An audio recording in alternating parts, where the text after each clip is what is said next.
할렐루야. 네, 오늘도 우리 하나님께서 은혜 주실 줄로 믿습니다. 그래서 주제 말씀 승리를 위한 영적 방정식, 오늘 6번째 시간입니다. 영적 전쟁을 바르게 알아야 이깁니다. 이 말씀을 통해서 우리 함께 은혜 나누기를 원합니다. 알다시피 우리는 수많은 영적 전쟁을 경험하면서 이 세상을 살아가고 있습니다. 여러분들, 저는 특별히 한국 전쟁을 경험하지 않은 세대입니다. 저는 전쟁의 실상을 직접 경험해 보지는 않았고 TV와 매스컴을 통해서 다른 나라에서 일어나고 있는 전쟁들을 간접 경험하고 있습니다. 여러분, 전쟁은 결코 쉽지 않습니다. 특히 이번 주에 좀 충격적인 뉴스가 있었죠. 아프가니스탄이 탈레반에게 점령당하는 참 너무 안타까운 뉴스가 있었습니다. 미국이 아프가니스탄을 10년 넘게 지원하고 도왔는데 얼마 전에 미군을 철수한다는 발표가 있었는데 반정부 군인 탈레반이 아프가니스탄의 수도인 카불을 점령해버렸습니다. 굉장히 많은 학살이 일어나고 있고 교회가 무너지고 있고 선교사들이 추방당하고 있고 굉장한 뉴스가 나오고 있습니다. 거기 보니까 공항에서 이제 탈출을 해야 되니까 사람들이 막 몰려들어서 그 출발하는 비행기를 붙잡고, 정말 여러분들, 비행기 그 바퀴를 붙잡고 그 비행기 몸체를 붙잡고 하늘까지 올라간 사람도 있더라고요. 근데 나중에 보니까 영화 속에서는 가능한데 현실 속에서는 가능하지 않더라고요. 비행기가 출발해서 올라가다가 비행기 몸체를 붙잡고 있던 사람들이 공중에서 추락해서 떨어져서 죽는 장면이 TV 뉴스에 그대로 중계가 됐습니다. 이게 영화인가 할 생각이 들 만큼 전쟁의 그 참혹함은 이루 말로 표현할 수 없습니다. 좀 다르지만 이 영적 세계 안에서도 계속 우리는 전쟁을 치르고 있습니다. 이 영적 전쟁에 대해서 많은 목회자들이나 선교사들, 신학자들, 또 평신도 많은 리더들도 다 이 영적 전쟁에 대해서 이야기하고 강의하고 듣고 설교하고 나눕니다. 근데 어찌된 일인지 실제 삶에서 일어나고 있는 영적 전쟁에 대해서는 우리가 굉장히 무지하거나 굉장히 많이 오해하는 지혜가 부족한 부분들이 굉장히 많습니다. 그래서 주일 강단에서 이 영적 전쟁에 대해서 강의하면서 참 얼마나 이 말씀을 열어서 여러분들에게 좀 가르쳐야 될까 굉장히 좀 고민이 됩니다. 제가 주일 아침이 되면 항상 하는 고민이 어떻게 하면 이 얘기를 좀 쉽게 할 것인가를 고민합니다. 오늘 설교 원고가 굉장히 깁니다. 그래서 얼마나 이 내용들을 제가 빠뜨리지 않고 여러분들이 잘 이해할 수 있는 실제적인 메시지로 전달할 수 있을까 굉장히 고민스러운 대목입니다. 핵심은 영적 전쟁을 바르게 알아야 이길 수 있다는 겁니다. 유명한 기독교 변정학자였던 영국의 C.S. 루이스가 이런 말을 했습니다. 영적 전쟁에 대해서 너무 리얼하게 지나치게 열지도 말고 이 부분을 너무나도 터부시해서 닫지도 말고 굉장히 수위 조정을 하면서 다뤄야 될 주제가 영적 전쟁입니다. 먼저 우리가 사는 세계는 두 가지 세상인데 하나는 영적인 세계고 하나는 물질 세계입니다. 우리가 사는 이 물질 세계에는 나름의 법칙과 지식들이 있어요. 우리가 살아가면서 학습하고 경험해서 이 물질 세계의 법칙을 알아가는 거죠. 그래서 계절이 바뀌는 것도 알죠. 내일이 음력으로 제가 알기로는 처서로 알고 있는데 우리 조상들이 지혜롭죠. 처서만 지나면 공기가 달라진답니다. 가을이 오는 거구나. 얼마나 많은 세월 동안 세상의 그 계절의 변화를 읽으면서 연구를 했든지 그 음력 날짜만 이렇게 잘 계산해도 이 자연의 어떤 이치들을 터득할 수 있잖아요. 얼마나 지혜롭습니까? 그래서 현명한 사람들은 이 물질 세계의 그런 지식과 법칙들을 잘 발견하는데 그게 자연과학이죠. 또 영적 세계에도 굉장한 질서가 있고 법칙들이 있습니다. 영적 세계의 질서를 가르쳐주는 최고의 교과서는 바로 하나님 말씀 성경입니다. 성경을 이해하고 경험하고 배울수록 영적 세계에 이런 일들이 있고 이런 질서가 있구나 라고 우리는 배울 수 있습니다. 특별히 영적 세계에서 우리가 꼭 알아야 될 것이 있다면 사단의 존재입니다. 사단은 요한계시록에 나옵니다마는 원래 천사장이었던 루시퍼가 타락하여 사단이 되었습니다. 그 기간이 언제인지 모르겠지만 에덴 동산에서 아담과 하와가 사단에게 당하는 장면으로 봐서는 이 사실은 굉장히 옛날, 아마 에덴 동산 그 시절에 사단이 타락한 천사였던 루시퍼가 사단이 되었다고 추측해 볼 수 있죠. 그리고 그를 추종했던 하늘의 천사가 약 3분의 1이었는데 그들이 함께 타락하면서 마귀가 되었습니다. 악한 영이 되었습니다. 우리 성경은 이런 존재를 오늘 성경 또 귀신이라고 번역했는데 그 단어는 적절한 단어는 아닌 것 같아요. 그래서 사단이 바로 타락한 천사장이었던 루시퍼이고 그의 추종했던 졸개 천사들이 함께 타락하여서 악한 영들 마귀가 되었습니다. 그들이 뭐 하고 있냐면 지상으로 내려와서 이 지상을 성경에서는 공중이라고 표현했는데 에베소서 2장 2절에 그때 너희는 그 가운데 행하여 이 세상 풍조를 따르고 공중의 권세 잡은 자를 따랐으니 곧 지금 불순종의 아들들 가운데서 역사하느니라. 사단을 공중 권세 잡은 자, 하늘 안에 있는 이 세상의 오소리티를 가지고 있는 존재가 사단이다. 성경은 그렇게 말하고 있어요. 그래서 마귀는 이 세상이 자기 거라고 생각하고 이 세상에 살고 있는 우리들을 괴롭히는 겁니다. 그럼 영적 전쟁은 뭡니까? 하나님의 인도하심을 받고 있는 교회와 그리스도인들을 사단이 방해하는 겁니다. 그래서 영적 전쟁에서 중요한 것은 이 주도권을 누가 잡고 싸우냐입니다. 하나님은 계속해서 교회와 그리스도인들을 진리 가운데, 빛 가운데, 하나님의 뜻 가운데로 이끌어 가시고 사단은 공중권세를 잡고서 자기가 이 세상의 주인공인 것처럼 착각하면서 인생들을 괴롭히면서 무너뜨리는 것, 그게 바로 영적 전쟁입니다. 이 영적 전쟁을 일으키고 있는 사단의 전략을 크게 두 가지로 정리해 볼 수 있습니다. 사단은 절대 놀지 않습니다. 영적 존재이기 때문에 굉장한 지혜를 가지고 지능적으로 사역을 하고 있습니다. 그래서 제가 이 사단의 전략을 두 가지로 정리해 봤는데 첫 번째는 교회를 무너뜨리는 일입니다. 여러분, 교회는 복음의 전초기지와 같이 이 세상에 남겨져 있는 최후의 보루와 같은 것입니다. 아까 아프가니스탄 얘기를 잠깐 했는데 지금 이 아프가니스탄 전체를 탈레반이 점령을 했는데 그 카불 국제공항은 미군이 점령하고 있답니다. 왜냐하면 이 사람들을 탈출시켜야 되잖아요. 거기 있는 미군 사람들만 몇만 명이 되니까 미국이 아무래도 자국민들을 탈출시키는 일들을 우선 해야 되고 또 우방에 있는 많은 나라들 시민들을 안전하게 탈출하게 해야 되니까 아직까지 공항 안은 미군이 점령하고 있고 바깥은 탈레반이 점령하고 있대요. 그래서 탈레반 또 공항을 확 뺏어버리고 싶은데 미군이 최첨단 무기를 가지고 또 거기를 방어하고 있으니까 미국의 입장은 여기 있는 시민들이 안전하게 고국으로 탈출할 수 있을 때까지 보호하는 역할을 하는 거죠. 그래서 전체가 탈레반이 점령하고 있지만 공항은 미군이 점령하고 있는 거예요. 마찬가지로 세상 그 모든 것들이 마귀가 막 설치고 다니면서 역사하고 있지만 교회는 치의 법권처럼 하나님이 통치하시는 곳이에요. 그 사단은 교회를 계속 공격해서 무너뜨리고, 왜냐하면 교회를 무너뜨리면 자기들이 하는 일들이 더 속도감 있게 움직일 수 있거든요. 마태복음 16장 18절 또 내가 내게 이르노니 너는 베드로라 내가 이 반석 위에 내 교회를 세우리니 음부의 권세가 이기지 못하리라. 사단이 아무리 역사해도 절대 교회를 무너뜨릴 수 없습니다. 할렐루야. 그러나 우리가 항상 교회만 있는 건 아니거든요. 여러분들 교회도 있지만 잠깐 바깥의 생활들도 하고 세상에서 많이 우리가 활동들을 하다 보니까 교회 공동체로 늘 이렇게 뭉쳐 있는 것이 아니라 바깥에서 있는 동안은 굉장히 사단에게 우리가 많이 지기도 하고 밀리기도 합니다.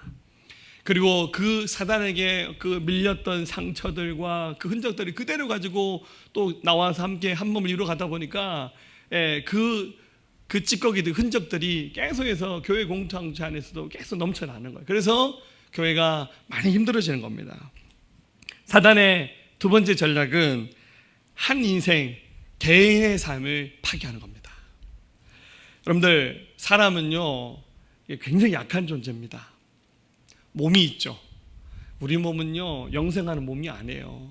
조금만 뭐 하나 잘못 먹어도 체하고 설사하고 열나고 난리가 나요. 코로나 이 바이러스에 완전히 지금 전 세계 인류가 떨고 있잖아요. 또 사람의 마음이 얼마나 약한지, 이렇게 우리가 어른에 대해서 좀 강해지는 것 같아도 옆에 누가 와서요 말 한마디만 하면요 마음이 화르르 무너지고 상처받고 그래요. 우리 영도 마찬가지입니다. 하나님 말씀으로 무장돼야 되는데 그게 안 되면 우리 영이 막 휘둘려요. 우리 영혼력이 굉장히 약합니다. 사람은 종교적으로 굉장히 미혹도 잘 받습니다. 요한일서 1장 7절에 미혹하는 자가 세상에 많이 나왔나니 이는 예수 그리스도께서 육체로 오심을 부인한 자라. 이런 자가 미혹하는 자요 적그리스도니. 사단은 이렇게 해서 한 개인을 미혹해서 굉장히 정서를 파괴하고 건강을 다루고 그러면서 한 인생의 삶을 굉장히 힘들게 만들어요. 예전에 어떤 분이 이런 분이 있으셨는데요. 우리 교회 이제 전도 대상자인데 하필 그날이 금요일 저녁이었는데 모임 때 이제 아무개 성도 가족이 우리 교회 등록해서 오시겠다고 아유 잘 됐다고 기도하면서 급여서 기도해야지 했는데 그 다음 날 토요일 아침에 전화를 받았어요. 목사님 큰일 났어요. 왜? 그러니까 제가 어제 말했던 그 전도 대상자 아시죠? 알죠? 근데 그 집에 아들이 아파트에서 뛰어내려서 자살했다는 거예요. 너무 충격적인 뉴스였어요. 그래서 제가 급히 그 병원을 쫓아갔는데 너무 처참했어요. 다 신앙생활 하시는 분들이었는데 포항에 이제 이사 오셨는 분인데 알고 봤더니 그 남편분도 자살을 하셨대요. 아버지와 아들이 그렇게 목숨을 끊었어요. 그 여자 집사님이 제 손을 붙잡고 하는 말이 목사님 하나님께서 왜 이렇게 하시는지 모르겠다고 이렇게 얘기하는데 제가 제 속에서 나온 답은 이거 하나님이 하신 거 아니에요. 하나님이 우리를 죽게 만드시는 그런 분 아닙니다. 이건 마귀가 한 거예요. 근데 참 설명하기 어렵더라고요. 너무너무 안타까웠습니다. 물론 그 이후로 저희 교회에 나오지 않으셔서 그 이후에 제가 어떻게 사실은 잘은 모르겠지만 너무너무 안타까운 겁니다. 여러분 사단은 이렇게 한 사람의 인생을 파괴시키는 거예요. 그래서 야고보서 5장 19절 이렇게 말합니다. 내 형제들아 너희 중에 미혹되어 진리를 떠난 자를 누가 돌아서게 하면 너희가 알 것은 죄인을 미혹된 길에서 돌아서게 하는 자가 그의 영혼을 사망에서 구원할 것이며 허다한 죄를 덮을 것입니다. 교회가 해야 될 역할이 사단에게 속아서 미혹당해서 삶을 포기하고 온 인생을 복음으로 말씀으로 회복시켜서 끌어당기는 것이 그게 교회가 해야 될 역할입니다. 자, 사단의 두 가지 전략, 교회를 파괴하는 것과 한 개인의 삶을 파괴하는 겁니다. 이 두 가지를 전제로 해서 영적 전쟁에 대해서 바르게 이해해야만이 우리가 이길 수 있습니다. 할렐루야. 자, 먼저 제가 순서적으로 이 말씀들 정리해 봤는데요. 첫 번째는 사단은 자신의 존재를 감추고서 공격합니다. 여러분 사단은 영적인 존재입니다. 그렇기 때문에 우리 눈으로 절대 볼 수 없어요. 눈으로 보는 사람은 정신병원 입원하셔야 돼요. 사단은 눈으로 볼 수 없는 존재입니다. 자, 그런데 뭐라 말했냐면 오늘 본문 디모데전서 4장 1절에 그러나 성령이 밝히 말씀하기를 후일에 어떤 사람들이 믿음에서 떠나 미혹하는 영과 귀신의 가르침을 따르리라 하셨으니, 자, 성령께서 후일에라고 말씀하는데 이 후일이란 말은 원전을 그대로 보면 말세를 말하는 겁니다. 마지막 시대를 말하는 거예요.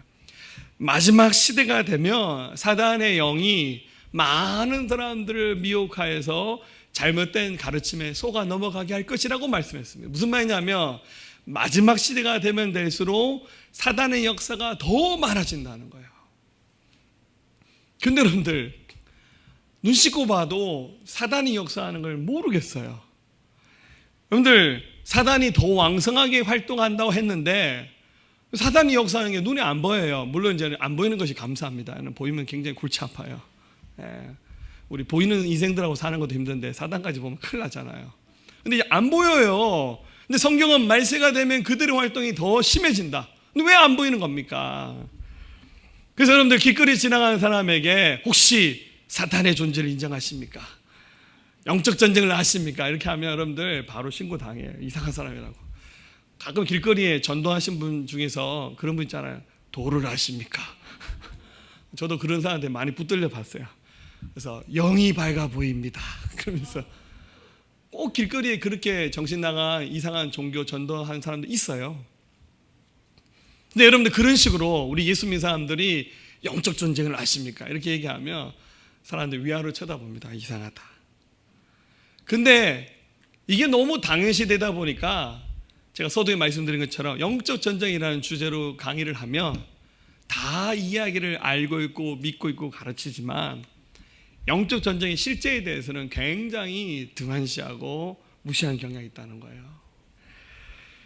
성경 말합니다. 에베소 6장 12절 우리의 씨름은 혈과 육을 상대하는 것이 아니요 통치자들과 권세들과 이 어둠의 세상 주관자들과 하늘에 있는 악한 영들을 상대함이라고. 우리의 삶이 혈과 육을 상대하는 것이 아니라는 거예요. 그 배후 역사는 어둠의 영들을 상대한다고 성경은 분명히 말하고 있어요. 즉 사단은 자신의 존재를 드러내지 않고 이 세상 사람들을 조종한다는 거야. 더 정확히 말하면 조종당한지도 모르고 나도 모르게 내가 마귀에게 쓰임받는다는 거예요. 자, 우리가 하나님께 쓰임받는 거와 똑같아요. 우리가 고민하다가 하나님 뜻에 내가 순종해야지 해서 순종하듯이 나도 모르게 사단의 그 역사에 넘어가서 사단이 하는 일에 인생이 쓰임받는 거예요. 자, 예를 들어 볼게요. 최초에 사단에게 넘어갔던 사건은 아담과 하와가 선악과를 따먹은 사건입니다.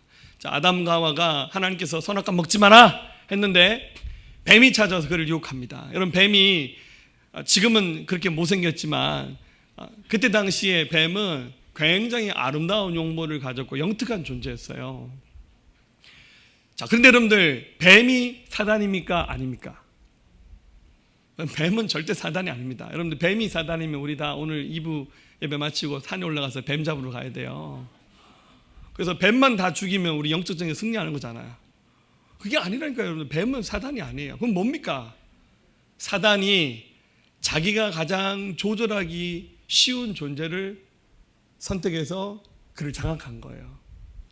원래 뱀이라고 하는 존재가 가진 생각도 있고 의식도 있었겠지만 그 의식을 뛰어넘어서 사단이 그의 생각을 조정하면서 아담과 하와를 유혹해서 선악과 먹게 한 거예요.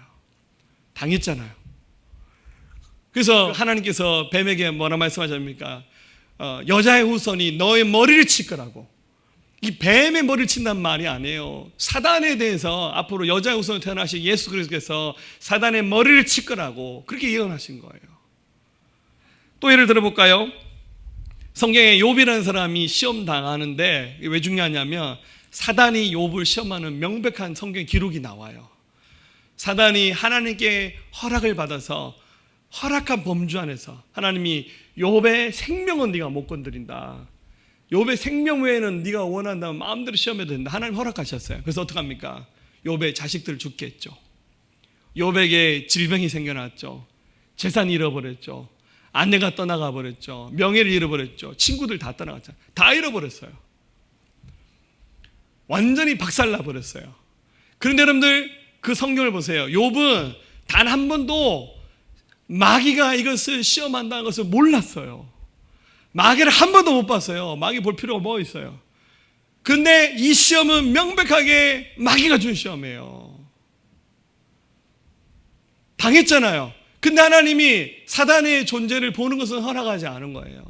마귀는 이렇게 숨어서 역사를 일으켰습니다. 하나 더 예를 들어볼까요? 다니엘이 기도를 하는데 21일 만에 응답을 받았어요.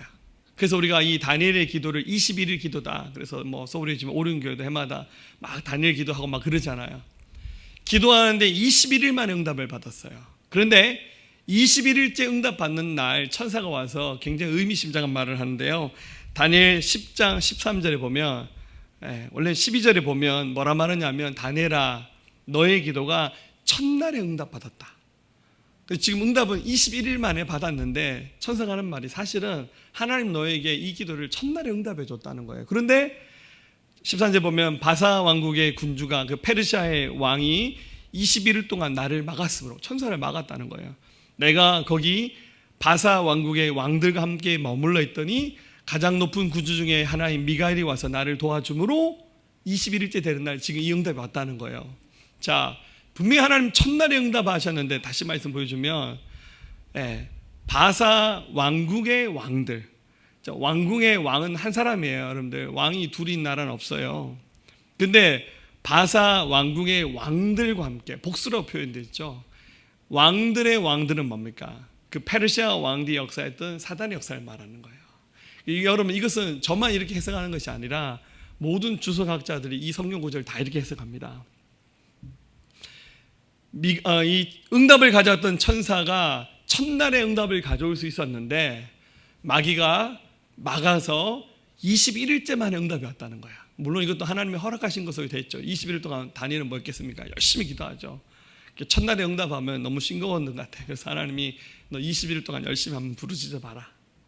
하나님이 허락하신 섭리에 이루어진 사건이지만 중요한 것은 마귀가 그 응답이 천천히 응답되도록 딜레이 되게끔 했다는 거예요. 자, 여기서 우리가 굉장한 것을 배울 수 있는데요. 사단은 자신의 존재를 드러내지 않고 이 물질 세계에 사는 굉장히 많은 것들을 조정해서 우리를 괴롭게 할 수 있다는 거예요. 육의 눈으로 보면 나를 괴롭히는 원수 같은 인간이 있는 거죠. 멀지 않아요. 여러분들 부모님, 배우자, 가족, 주변의 지인들이 지금 마귀 새끼 같아. 표현하면 이 인생이 진짜 내가 어쩌다 이 인생을 만나가지고 날 이렇게 괴롭혀하냐고, 왜 이런 인간이 내 옆에 있어서 이렇게 표현하잖아요. 육의 눈으로 보면 그냥 그 사람이 나를 괴롭히는 것이고 그 인생이 내 인생에 끼어든 것처럼 보이는데 사실은 하나님이 허락한 범주 안에서 마귀들이 우리를 괴롭게 하는 거예요. 그래서 어떡합니까? 이것을 영적으로 알아차려야 되죠. 그럼 어떡합니까? 남편한테 야, 이 마귀 새끼야 하면 바로 이혼 도장 찍으셔야 돼요. 어떡합니까? 그 배우의 역사는 어둠의 권세들을 보면서 마귀가 저 인생 갖고 노는구나. 어떡합니까? 그 나를 핍박하고 힘들게 하는 그 일은 밉지만 그 인생을 미워할 필요가 없는 거예요. 사단을 미워해야 돼요. 마귀가 인생들 갖고 놀면서 나를 힘들게 만드는 거야. 여러분, 마지막 시대 때 적그리스도가 등장합니다. 계시록에 나오죠. 예수님을 가장한 가짜 예수님이 나타나서 자기를 예수님이라 말합니다. 여러분, 적그리스도는 완벽한 인간입니다.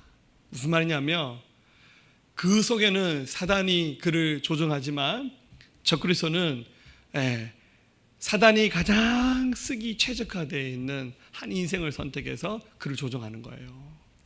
제가 우스갯처럼 얘기하지만 우리 시대가 마지막 시대를 한다면 적그리스도로 사용될 가능성이 있는 인생이 어쩌면 지구 반대편에 태어나서 지금 유치원 다니고 있을 수도 있어요.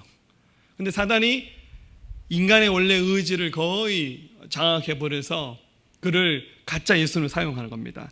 계시록 13장 1절과 2절에 이렇게 표현됩니다. 내가 보니 바다에서 한 짐승이 나오는데 짐승이 적그리스도입니다.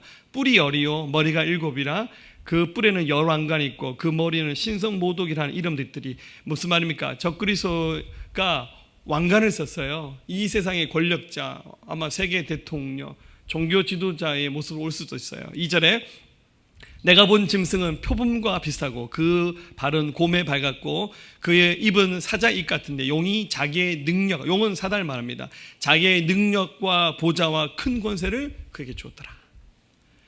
적그리스도로 사용되는 인생도 용이 권세를 줘서 사단이 그를 장악해서 사용하는 겁니다. 이게 여러분들 영적 전쟁의 무서운 실체라는 것을 기억해야 됩니다.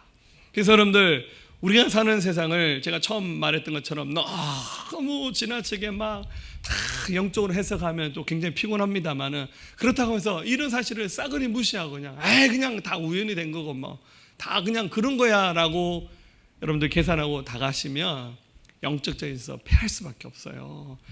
영적 전쟁의 주도권을 우리가 잡아야 되는데 사단은 숨어서 세상을 움직이고 있다는 사실을 알면서 여러분들 반드시 대적하셔야 됩니다. 할렐루야.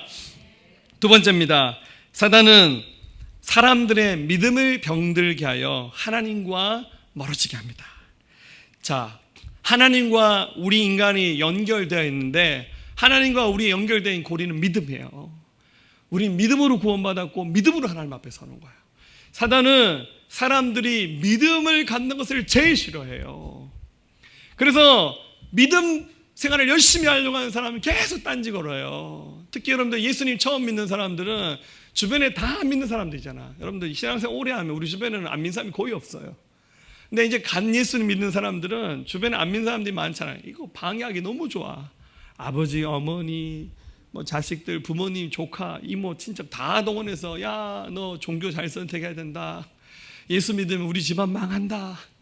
우리 집에 신주단지도 모시고 있고 우리 집에 부족도 있는데 네가 예수 믿으면 어찌 되겠냐고 막 이렇게 두려운 마음을 주기도 하고 실제 일도 많이 만들어. 이상하게 교회 가는 순간 아버지 아프고 어머니 아프고 누구 다치고 이런 일들 사단이 얼마든지 할 수 있습니다. 그러면 믿음이 흔들려요. 그리고 믿음은 하나님 말씀을 듣는 거잖아요. 자꾸 말씀이 안 들려. 교회만 가면 멍 때리고 피곤해지고 말씀이 안 들리고 말씀에 집중 못하는 거예요. 자, 보면 1절 말씀 다시 보면 성령이 밝히 말씀하기를 후일에 어떤 사람이 믿음에서 떠나 미혹하는 영과 귀신의 가르침을 따르라. 자, 사단은 사람들로 하여금 믿음에서 떠나게 만드는 겁니다. 그래서 어떤 사건들이 있겠죠. 주로 이제 뭔가 한번 싸움을 한번 해야 돼요. 목사님하고 한번 붙든지 또 아무개 성도와 한번 붙든지 하다 보면 상처를 받잖아요. 우리 인생이 완벽하지 않으니까. 그래서 하는 말이 뭡니까? 에이씨, 교회 안 다닐란다. 신앙생활 때려쳐 버리겠다고. 여러분, 이거 사단이 박수치는 일입니다. 이번 전에 어떤 한 형제가 저한테 전화가 왔는데 누군지 말씀드리지 않겠습니다. 좀 술을 많이 마셨어요. 1시간 넘게 통화했는데 결론이 뭡니까? 자기 하나님께 상처받았다는 거예요. 나는 교회 다니기 싫다는 거예요. 나 신앙생활 안 하겠다고. 아니 목사가 신앙생활 안 하겠다는 사람에게 어우 잘했다고 이렇게 칭찬해 줄 수는 없잖아요. 너 힘들었다. 당신 힘들었어요. 그런데 그건 아니라고.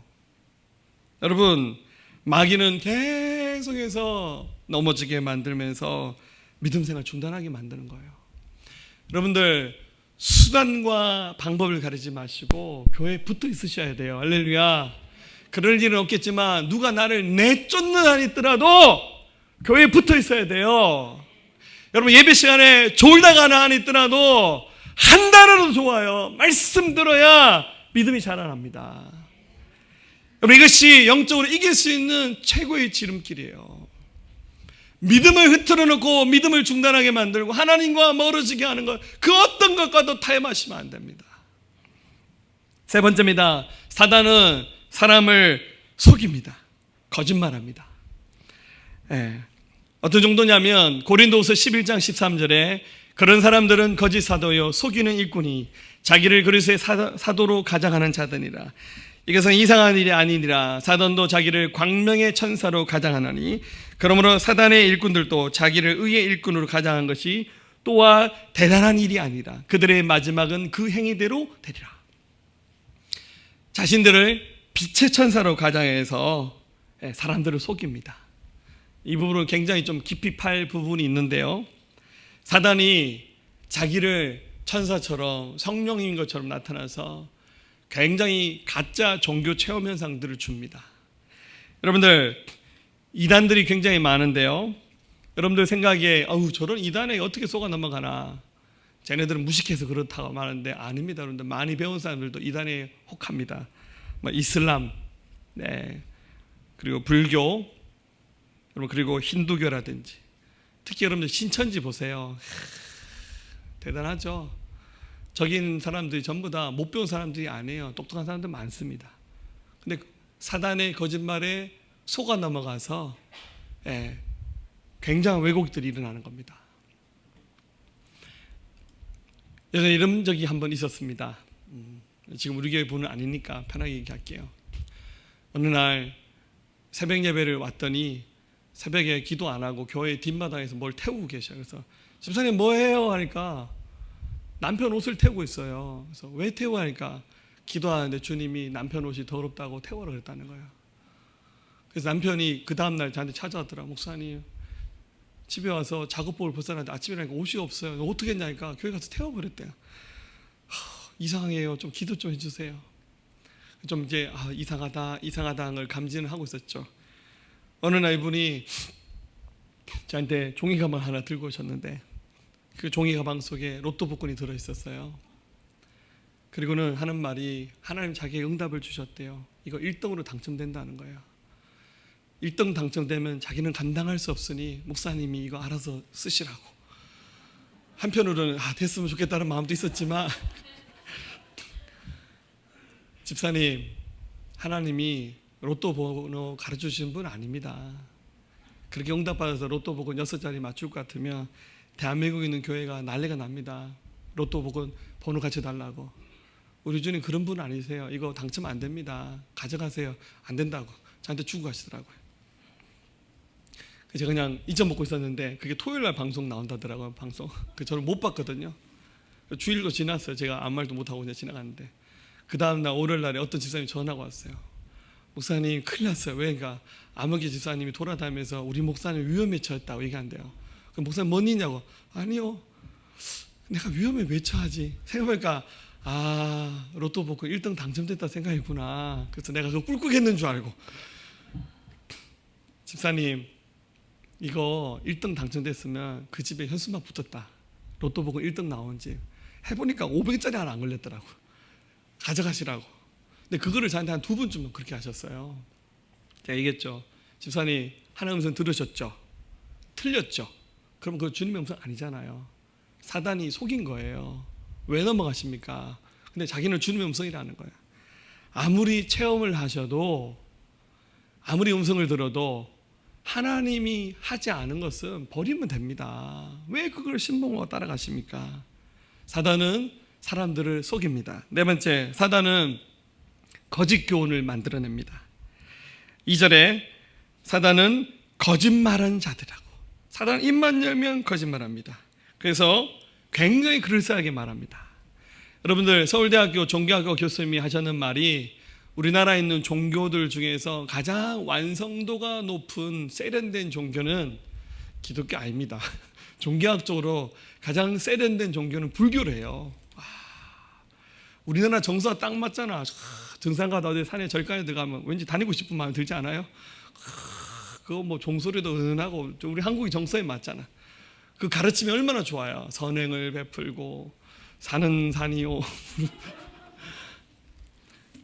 굉장히 포용력이 있어 보이고. 근데 우리 기독교는 뭡니까? 하나님 외에는 안 돼요. 그러니까 막 어디 가서 막 딴 거 하면 우리는 안 된다 그러잖아요. 동성애 하는 사람은 불쌍하지만 우리 그거 찬성할 수 없잖아요. 우리 용납할 수가 없어요. 근데 여러분들 불교나 다른 종교들은 괜찮다고 다 인생들 괜찮은데 뭐 봐줘야 되지 이렇게 말하는데 그게 아니라니까요. 사단은 굉장히 그럴싸한 가짜 교리들, 가르침들 만들어서 사람들 혹하는데 사람들이 그냥 따라가는 거예요.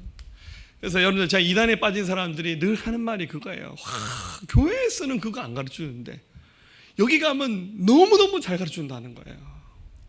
그럼 정말 그럴까요? 그게 아니라 엉터리로 해석하는 겁니다. 그런 해석을 알레고리즘적으로 해석한다는데 여기 있는 것을 떼서 엉뚱한 데 갖다 붙이는 거예요. 그러면 모르는 사람 들었을 때는 우와, 우리 목사님은 저렇게 해석 안 하던데 여기는 기가 막히게 해석한다. 여러분, 신천지 같은 경우도 자꾸 비유를 풀어서 가르치는데요, 이게 기존교에서 쓰지 않는 해석 방법을 이용해서 알레고리즘적으로 이렇게 성경 해석하는 거예요. 그러니까 굉장히 탁월한 것처럼 보이는데 아닙니다. 그 거짓말입니다. 가짜 교리입니다. 5번째, 영적 전쟁에서 사단은 결국 신앙의 왜곡을 만듭니다. 여러분, 인격이 왜곡되듯이 사람의 신앙도 이게 왜곡되는데 이것을 비유로 표현하기를 양심이 화인 맞아서, 이 화인이라는 말은 불인도를 말하는 거잖아요. 옛날에 여러분들 노예들에게 쇠꼬챙이를 불에 달궈서 몸에다가 팍 찢어서 이렇게 막, 그죠? 너는 내 종이다 이런 식으로 표를 남겼는데, 여러분 이게 화인을 맞으면 거기에 상처가 되면 여기가 어떻게 됩니까? 강강이 무뎌져요.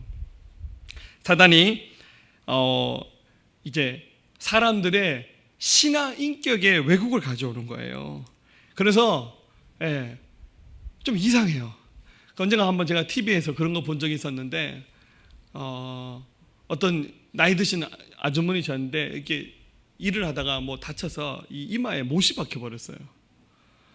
빨리 병원 가서 빼면 되는데 하여튼 돈이 없어졌는지 아무튼 그걸 빼지 않고 그냥 이렇게 내버려 뒀는데 나중에 이 피부 조직이 막 괴사되면서 변형이 일어났는데 이분은 코가 녹아버리셨어요. 코가 없어요. 구멍은 뚫려 있고 죄송합니다. 그리고 이마가 이렇게 붕 늘어나서 그 녹아버린 코를 덮고 있더라고요. 굉장히 이상하잖아요. 근데 그분이 하시는 말이 더 과관인 것이 자기는 아프지 않대요. 아무렇지 않대요. 그래서 그 방송을 진행했던 사람들이 이분 데려가서 병원 가서 막 급히 이 못을 뽑는 수술도 하고, 감사하게 이게 뇌를 피해서 꽂혀 있었대요. 참 신기하죠. 쇠떡도 오르지 않고, 그래서 파상분도 걸리지 않고 그 오랜 생활을 버틴 거 희한하죠. 이 굉장한 변형이 일어났는데 본인은 그게 불편한지 모르는 거예요. 여러분, 영적 전쟁에서 우리가 지게 되면 굉장히 신앙생활이 이상해집니다. 맞기는 맞는 것 같은데 틀렸어요. 신앙생활을 굉장히 이상하게 됩니다. 그러면서 나타나는 현상은 6번째입니다. 외식하게 됩니다. 겉은 굉장히 종교인으로서 딱 맞는 생활을 하는 것 같은데 그 속은 어떻습니까? 주님이 없는 거예요. 여러분, 예수님의 공생의 기간 동안 예수님을 가장 괴롭혔던 자들이 누굽니까? 타 종교를 믿는 사람들이 예수님을 공격하지 않았어요. 소위 하나님을 섬긴다고 했던 유대교 지도자들이 예수님을 가장 힘들게 했습니다. 마태복음 23장 27절에 화 있을진저 외식하는 서기관들과 바리새인들이요, 종교 지도자들입니다. 너희는 회칠한 무덤 같다. 그들의 무덤은 평토를 했거든요. 사람이 돌아가시면 평평한 땅에다 사람을 묻고 그 위에다가 회를 칠해서 그 무덤을 그렇게 마무리했는데, 무슨 말입니까? 겉은 아름다우나 그 속은 죽은 사람의 뼈와 모든 더러운 것이 가득하다고. 너희는 회칠한 무덤과 같다고. 이와 같이 너희도 겉으로는 사람들에게 옳게 보이되 안으로는 외식과 불법이 가득하도다. 굉장한 외식하는 신앙인들을 만듭니다. 그러면서 7번째, 거짓 신앙 인격이 생겨나게 됩니다. 2절 말씀에 거짓말한 자들, 거짓 신앙 인격이 생겨나는 거예요. 근데 문제는 이제 동안 지나치면 본인이 거짓말한지를 몰라요. 여러분들, 거짓말을 하면서 이거 거짓말인데 생각하는 사람은 그래도 양심 있는 사람이야. 굉장히 종교적인 사람이 탄생하면서 본인이 거짓말하는지를 모르게 되는 거예요. 저는 이런 경험이 한 몇 번 있었는데요. 예전에 어떤 분이 주일날 새로 교회를 오셨어요. 여자분인데 흰 드레스를 입고 오셨어요. 예사롭지 않구나. 예배 끝나고 난 다음에 목양실에 오셔서 상담을 하시는데, 얘기해 보니까 자기가 재미교포인데 이제 남은 생애를 고국에서 살기 위해서 한국에 돌아왔다는 거예요. 뭐 하셨냐니까 미국 하버드 대학 의대를 나와서 미국에서 의사로 사셨대요. 순간적으로 제가 할렐루야 주님, 저 드디어 우리 교회 의사도 한 명 등록하는군요. 근데 얘기를 듣다 보니까 좀 이상하다. 알고 봤더니 그거 다 거짓말이었어요. 종교적인 망상에 빠져 있는 분이었는데, 문제는 본인이 거짓말을 한다고 생각 1도 하지 않아요. 그렇다고 해서 정신분열증 환자도 아닙니다. 확신을 가지고 그렇게 믿는 분이었어요. 또 우리 교회에서 또 그런 일도 한 번 있었는데요. 수요 예배 때 어떤 청년이 새로 교회를 왔는데 남자인데 추리닝을 입고 왔더라고요. 그래서 저 친구는 추리닝을 좋아하는구나. 예배 끝나고 난 다음에 차 마시는데 자기가 포항 스틸러스 프로축구단의 선수라는 거예요. 제가 속으로 할렐루야 주님. 물어보니까 근데 이제 몸에서 이렇게 냄새가 나요. 이렇게 뭔가 좀 이상한 냄새 나서 좀 이상하다 했는데, 자기가 스틸러스 축구 선수인데 옛날 한일 월드컵 2002년 그 멤버여서 히딩크 감독과 함께 그 축구도 갔다는 거예요. 제가 2002년 한일 월드컵 웬만한 선수 이름 다 아는데 자기는 후보여라서 많이 뛰지는 않았다고. 제가 얘기하면서 핸드폰 끄집어내서 이 선수 이름을 찾아봐. 나 아무리 찾아봐도 이름이 없어요. 그리고 지금 현재 이 포항 스틸러스 선수이자 코치라는 거, 자기 좀 나이가 많기 때문에. 그리고 여기 연일 코하루에 사는데 자기 돈이 한 몇십억이 있다는 거예요. 그래서 이렇게 하다 보니까 이 친구도 좀 문제가 있는 친구구나. 근데 그 눈빛에서는 1도 거짓말한 눈빛이 없어요. 그게 문제라는 거예요. 사단이 이렇게 장악하면 이런 거짓 신앙 인격도 만들고요. 굉장히 엉터리 같은 삶을 살게 만드는 거예요.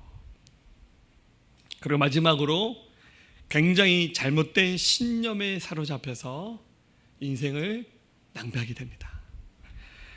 특히 여기 하나 예가 나오는데 3절에 혼인을 금하고 어떤 음식을 먹지 말라 할 터이니, 여기 보니까 교회 안에 어떤 사건이 있었는데 혼인을 금하는 거예요. 여러분들 결혼을 금하는 게 어디 있습니까? 하나님은 결혼하기 원하세요. 특별히 독신의 특별한 은혜 입은 사람은 굉장히 소수입니다, 여러분들. 근데 여러분들 이런 것이 하나의 분위기가 되면 어떻게 되겠습니까? 여러분들 지금 전 세계적으로 인구가 줄어들잖아요. 우리나라 인구 곧 줄어듭니다. 사람들이 결혼 안 해요. 왜냐하면 불편하잖아. 애 낳고 사는 게 힘들잖아요. 그러니까 결혼 안 해버리고 애도 안 낳아버리고.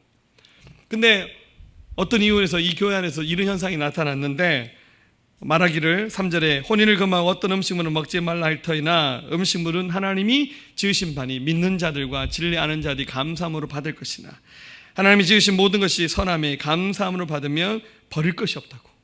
굉장히 뭔가 잘못된 신념들과 가치들이 교회 안에서 줄을 이루면서 이런 것들을 따라가다 보니까 하나님의 교회가 굉장히 힘을 잃어갑니다. 자, 제가 처음에 두 가지 얘기했죠. 사단은 영적 전쟁을 통해서 교회를 파괴하고 한 개인의 삶을 파괴하는 거예요. 그래야 자기들이 이 세상을 자기들 손아귀에 넣어서 마음대로 할 수 있다고 생각하거든요. 자, 그러나 우리 하나님의 사람들은 반드시 이 영적 전쟁에 대해서 바르게 이해하고 대응하며 하나님께서 이기게 하십니다. 할렐루야. 승리는 바로 우리의 것입니다.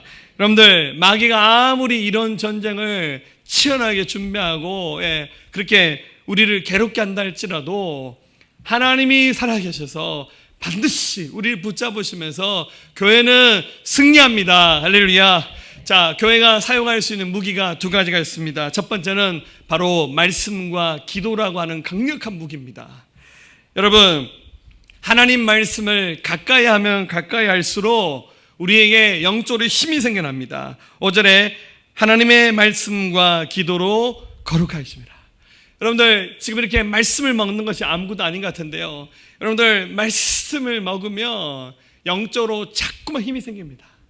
여러분들 별거 아닌 것 같은데요, 우리 밥 안 먹으면 몸이 힘들어져요. 제가 이번 주에 건강검진 했었거든요. 그 전날에 금식하는데 힘들대요. 그리고 그날 아침도 굶고 끝나고도 죽 먹고 했는데, 금식을 길게 할 때도 있었지만 또 이렇게 막상 이렇게 굶어 보니까 힘 빠지더라고요. 하루만 여러분 안 먹으면, 우리 뭐 맨날 무슨 소고기 뜯어 먹지 않아도 여러분들 한 끼만 안 먹고 두 끼만 안 먹고 하루만 굶으면요, 우리 몸이 힘을 잃어갑니다. 여러분들 이렇게 영적으로 하나님 말씀을 먹고 영의 호흡인 기도를 시작하게 되면 여러분, 하나님께서 우리에게 힘을 더하십니다. 여러분들, 마태복음 4장 10절에 예수님께서 마귀와 싸워 이길 때 기록되었을 때 주 너의 하나님께 경배하고 다만 그를 섬기라, 예수님은 신명기의 말씀을 인용해서 사단을 물리치셨어요. 여러분들, 사단과 싸울 때 하나님 말씀으로 대적하면 돼요. 그러니까 여러분들, 말씀을 가까이 하는 사람들은 이런 순간에 말씀이 튀어나오는 거예요. 사단이 공격할 때 예수 그리스도 이름이 일본으로 나가는 겁니다. 여러분들, 영적으로 실력을 닦고 여러분 준비하시면 얼마든지 이 사단과의 싸움에서 이길 수 있습니다. 에베소 6장 10절, 끝으로 너희가 주 안에서 그의 힘의 능력으로 강건해지고 말씀과 기도로 영적 실력을 쌓으면 우리는 계속 강해집니다. 그래서 여러분들 기도할 때는 혹시 모를지 모르겠지만 끝나고 나면 하나님께서 내게 영적으로 힘을 주셨구나, 그거 느낄 수 있어요. 할렐루야. 두 번째는 하나님의 전신갑주를 입는 겁니다. 11절, 마귀의 관계를 능히 대적하기 위하여 하나님의 전신갑주를 입으라. 13절, 그러므로 하나님의 전신갑주를 취하라. 이는 악한 날에 너희가 능히 대적하고 모든 일을 행한 후에 서기 위함이라. 목사님, 저는 기도했는데 전신갑주가 뭔지 모르겠어요. 여러분, 말씀을 먹고 기도하며 하나님께서 우리가 느끼지 못하는 사이에 이 전신갑주를 입혀주고 있습니다.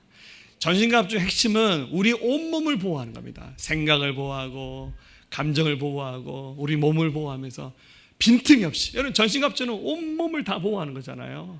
그래서 사단이 공격해 나갈 때 충분히 방어할 수 있는 이 전신갑주를 여러분들 기도한 순간 하나님께서 이 옷을 입혀주고 있는 거예요. 그래서 이 전신갑주를 덧입게 되면 어떤 사단의 역사와 공격에도 우리는 반드시 이길 수 있습니다. 할렐루야. 여러분들 영적 전쟁 우리는 계속하고 있습니다.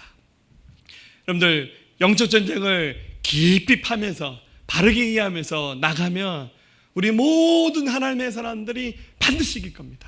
여러분들 교회가 이를 위해서 중보 기도하고 있습니다. 저도 기도하고 있고 많은 기도하는 사람들이 우리 교회에 중보 기도 받지 못하는 사람이 한 사람도 없도록 우리 선생님들은 아이들 품고 또 그 위에도 사람들은 또 그 아래 사람을 품고 삼겹줄처럼 계속 이 기도의 견고한 진들을 세워나가면서, 그리고 여러분들 이 하나님의 말씀이 계속 올려나가야 됩니다.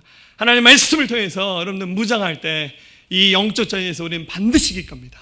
여러분들 사단에게 지는 사람 한 사람도 없도록 우리 하나님께서 강하게 붙잡으시기를 주님의 이름으로 간절히 축원합니다. 피난처 되시는 주 예수, 피난처 되시는 주 예수, 영원한 승리의 왕, 주님의 얼굴을 구할 때 주의 빛 비추시네. 전쟁은 주님께서 했네. 승리는 우리의 것. 예수의 이름을 높이며 영원히 찬양하리. 주님의 임재에 온 땅 흔들리고 우리 기도에 하늘 문 여시네. 온 민족과 열방 주께 경배해. 영원히 보좌에 계신 함께. 피난처 되시는 주 예수, 영원한 승리의 왕, 예수님의 얼굴을 구할 때 주의 빛 비추시네. 자, 우리 손들고 고백하겠습니다. 전쟁은 주님께, 전쟁은 주님께서 했네. 승리는 우리의 것. 예수 이름 높이며 예수의 이름을 높이며 영원히 찬양하리. 주님의 임재에 온 땅 흔들리고 우리 기도에 하늘 문 여시네. 온 민족과 열방 주께 경배해. 영원히 보좌에 계신 함께. 전쟁은 주님께, 전쟁은 주님께서 승리는 우리의 것, 승리는 우리의 것. 아멘. 예수의 이름을 높이며 영원히 찬양하리. 주님의 임재에 온 땅 흔들리고 우리 기도에 하늘 문 여시네. 온 민족과 열방 주께 경배해.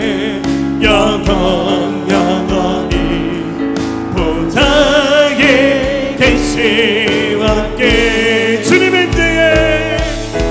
주님의 힘대에 온 땅 흔들리고 우리 기도에 하늘 문 여시네 온 민족과 열방 주께 경배해 영원히 보좌에 계신 왕께 보좌에 계신 왕께 보좌에 계신 왕께 하나님 어린 양께 하나님 어린 양께 아멘.